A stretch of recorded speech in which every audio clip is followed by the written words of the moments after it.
नमस्कार दोस्तों, मैं विश्वनाथ गौड़ फिनोकोड यूट्यूब चैनल पर आप सभी लोगों का हार्दिक स्वागत है। मैं आज लेकर आया हूं अपने प्यारे विद्यार्थियों के लिए, उन विद्यार्थियों के लिए जिन्होंने 12वीं का परीक्षा इसी साल दी है और अब वो सोच रहे हैं कि इसके बाद उनके लिए क्या करना सही रहेगा जिससे कि उनका फ्यूचर बढ़िया और अच्छा सैलरी वाला होना चाहिए, यानी कि अच्छा पैकेज उन्हें मिलना चाहिए अपने फ्यूचर में। तो मैं आपको बताना चाहता हूं, केवल डिग्री से आजकल भविष्य सुरक्षित नहीं होगा। इस बात को आप बिल्कुल गांठ बांध लीजिए, क्योंकि हमारे देश की गवर्नमेंट भी यहां पर पूरी तरह से एआई का हब बनाने की तरफ प्रयासरत है। तो मेरा आज के विद्यार्थियों के लिए जिन्होंने 12वीं की परीक्षा पास की है, चाहे वो साइंस के हों, आर्ट्स के हों या कॉमर्स के हों, तो उन बच्चों को अपनी डिग्री के साथ कौन कौन सी अब स्किल डेवलप करनी चाहिए, 12th के बाद कौन कौन से कोर्स की तरफ जाना चाहिए जिससे कि वो हाईली डिमांडेबल बने, फ्यूचर में उनकी डिमांड ज्यादा हो, उनके स्किल्स की डिमांड ज्यादा हो, जिससे कि वो अच्छी लर्निंग और अर्निंग दोनों कर सके। तो चलिए देखते हैं हम क्या क्या है। सबसे पहले बात करूंगा यहाँ पे आर्ट्स वालों के लिए। फ्रेंड, वैसे तो जो बच्चे 12th आर्ट्स से करते हैं उनका ज्यादातर जो मोटिव होता है वो यही होता है कि वो यूपीएससी की एग्जाम देंगे, यानी कि वो इस तरह के एग्जाम देने के लिए ज्यादा प्रयास करते हैं। तो ये हो गए कॉमन, जो हर साल हर विद्यार्थी हमारे देश का एक प्रयासरत होता है कि वो एक बार आईएएस यूपीएससी की कोचिंग लेगा और उसके लिए वो तैयारी करेगा। तो मैं आज उससे हट के थोड़ा सा वीडियो बना रहा हूं। जो बच्चे आर्ट्स के हैं वो क्या कर सकते हैं यदि वो इस लाइन में ना जाना चाहें और शॉर्ट टर्म में हाई स्किल लेके अच्छा पैसा और अच्छी लर्निंग करना चाहें, तो उनके लिए सबसे पहले है मेरा कि यदि वो 12th करते हैं आर्ट साइड से और यानी कि उन्होंने किया है और वो आगे सोच रहे हैं कि क्या करें, तो ऐसे बच्चे अपना बीए के साथ जो वो कर सकते हैं डिजिटल मार्केटिंग, जी हाँ, कंटेंट राइटिंग, ये भी एक बहुत अच्छा स्कोप है। इसके अलावा वीडियो एडिटिंग ये भी वो कर सकते हैं, साथ में वो ग्राफिक डिजाइनिंग का भी कोर्स कर सकते हैं और शॉर्ट टर्म जैसे एआई टूल्स में चैट जीपीटी और ऑटोमेशन में भी वो अपना स्किल डेवलप कर सकते हैं और यहां से वो अच्छी खासी लर्निंग के साथ अच्छी खासी अर्निंग भी कर सकते हैं। केवल बीए की डिग्री से कुछ नहीं होने वाला फ्रेंड्स, ये एक बहुत बड़ा रियल ट्रुथ है, क्योंकि भविष्य अब केवल स्किल्स पर डिपेंड होगा। सेकंड चीज, अब बात करते हैं हम कॉमर्स स्ट्रीम वालों के लिए। जिन बच्चों ने 12th कॉमर्स स्ट्रीम से पास किया है तो उनके लिए स्कोप ज्यादातर कॉमन बच्चे या तो सीए सीएमए इन्हीं की तरफ या सीएस इस लाइन की तरफ जाते हैं। लेकिन आज उससे हट के मैं थोड़ा बताने जा रहा हूं कि जो विद्यार्थी बीकॉम करना चाहते हैं तो वो केवल बीकॉम के सहारे ना रहें, उसमें यदि वो अपनी स्किल डेवलप करते हैं तो वो सीए सीएमए के इक्विवेलेंट भी जाके अच्छी खासी अर्निंग कर सकते हैं, क्योंकि अब स्किल्स के ऊपर आधारित लोगों को ही अच्छा पैसा और अच्छा फ्यूचर उनका सिक्योर होगा। तो क्या करना चाहिए जिन्होंने 12th कॉमर्स से इस साल एग्जाम दिए हैं, वो किस रास्ते पे जाएं, तो उनको करनी चाहिए बीकॉम प्लस डिजिटल मार्केटिंग। जी हाँ, बीकॉम के साथ वो डिजिटल मार्केटिंग कर सकते हैं, वो एआई ऑटोमेशन में भी जा सकते हैं, यानी कि एआई टूल चैट जीपीटी और एआई ऑटोमेशन का भी वो यहाँ पे लर्निंग कर सकते हैं और वहां स्किल डेवलप करके वो अपनी अर्निंग भी कर सकते हैं। इसके अलावा वो चाहे तो स्टॉक मार्केट और फाइनेंशियल एनालिसिस बनके एक अच्छी स्किल डेवलप करके एक मोटा पैसा कमा सकते हैं, क्योंकि स्टॉक मार्केट भी भविष्य में आज हो सकता है थोड़ा नीचे है वार के कारण, लेकिन फ्रेंड जैसे जैसे आप देखेंगे अमेरिका जैसी डेवलपमेंट कंट्रियों में या चाइना जैसी डेवलपमेंट कंट्रियों में बहुत सी वहां की जो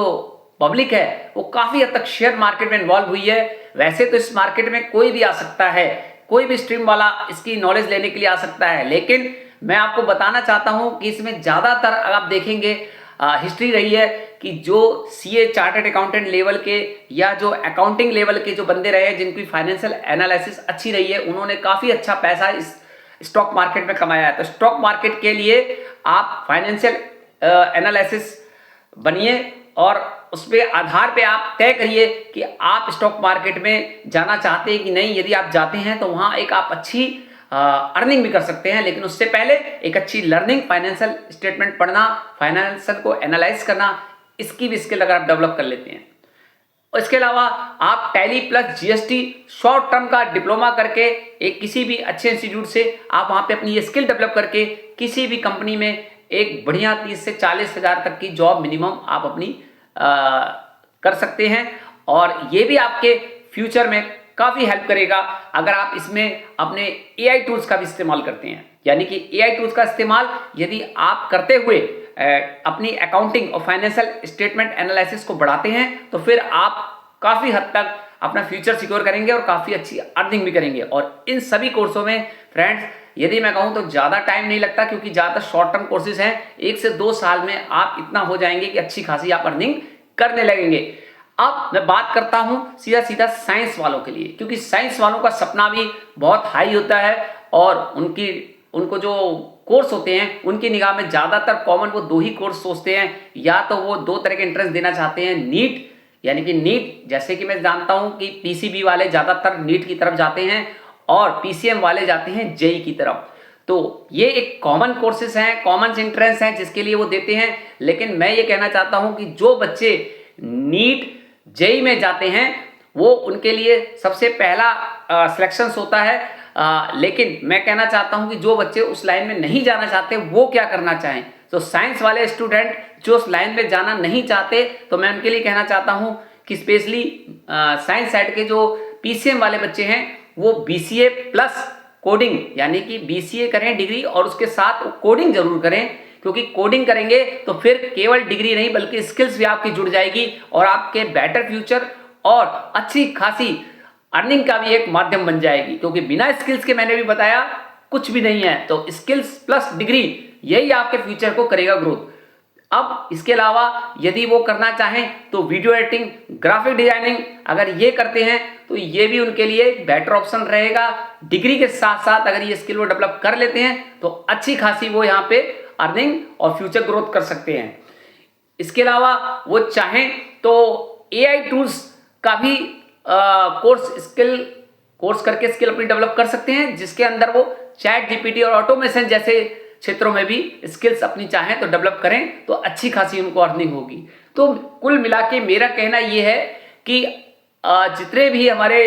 साइंस के हैं, आर्ट्स के हैं या कॉमर्स के, तीनों स्ट्रीम के वो लोग जो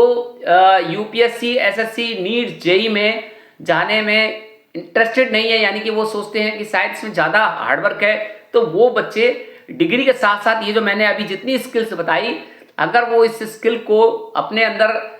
इस्तेमाल करते हैं, अंदर डेवलप करते हैं और बहुत शॉर्ट टर्म में 1 से 2 साल के अंदर उनकी लर्निंग भी काफ़ी अच्छी हो जाएगी और अर्निंग भी बेटर होगी और फ्यूचर भी एकदम प्रूफ सिक्योर बनेगा। क्योंकि हमारे भारत के प्रधानमंत्री भी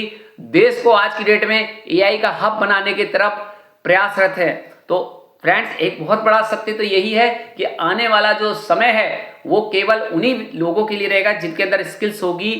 या